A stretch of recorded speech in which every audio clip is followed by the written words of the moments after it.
السلام علیکم، حاضر ہیں آپ کے ساتھ ایک نئی ویڈیو کے ساتھ۔ آج کا سوال یہ ہے، وائی ڈو وی ڈریم؟ ہمیں خواب کیوں آتے ہیں؟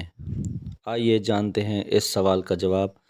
آپ اپنے آپ کو ایک نہ ختم ہونے والے خلا میں گرتے ہوئے پائیں، یا آپ کو شدید ناراض مگرمچھ کے ذریعے پیچھا کیا جا رہا ہے۔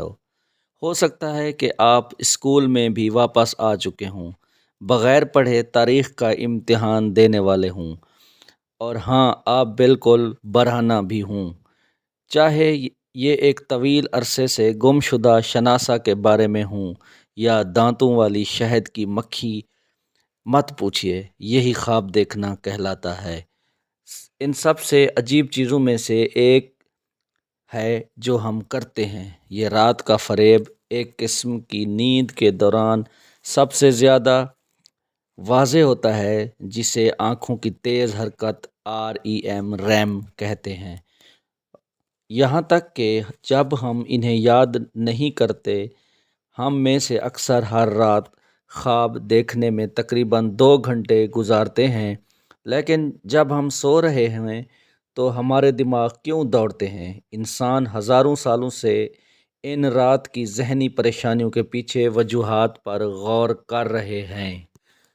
خوابوں کے کردار کے بارے میں ایک اور نظریہ یہ ہے کہ وہ یادوں کا تجزیہ کرنے اور ان کو مضبوط کرنے میں مدد دیتے ہیں۔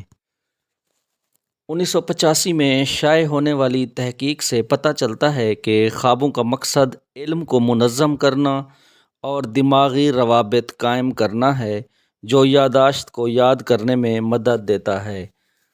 ڈاکٹر بٹلر کہتے ہیں، یہ نظریہ بتاتا ہے کہ خواب دیکھنا دماغ کے لیے مسئلہ حل کرنے، فیصلے کرنے اور ترجیح دینے کا ایک موقع ہے۔ اب سوال یہ ہے کہ کیا خواب نیند کے معیار کو متاثر کرتے ہیں؟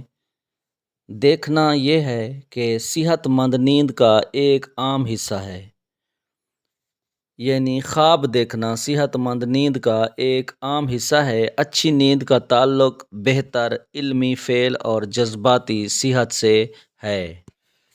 خواب ہماری امیدوں اور خوفوں کا مجموعہ ہیں۔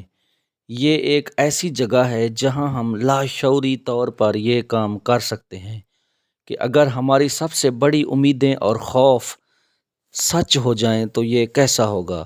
مثال کے طور پر، ہم ڈراؤنے خوابوں کے ذریعے اپنے مرنے کے خوف پر عمل کرتے ہیں، جہاں ہمارا پیچھا کیا جاتا ہے یا خطرہ ہوتا ہے۔ خواب ہمارے دیے ہوئے خوف، خواہشات اور جذبات کا مجموعہ ہیں، جو ہماری موجودہ یا ماضی کی یادوں سے پیدا ہوتے ہیں۔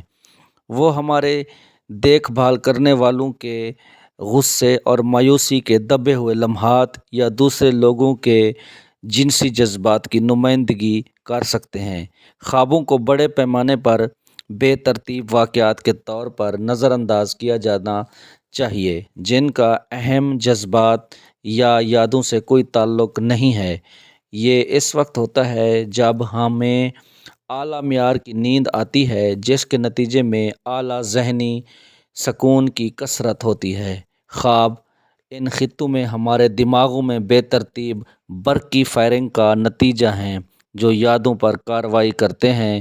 خوابوں کو کہانیوں کی طرح نظر آنے کی وجہ یہ ہے کہ ہمارا جاگتا ہوا ذہن ایک مربوط داستان کے ذریعے ان کا احساس دلانے کی کوشش کرتا ہے۔ امید ہے آپ کو یہ ویڈیو پسند آئی ہوگی۔ شکریہ۔ اللہ حافظ۔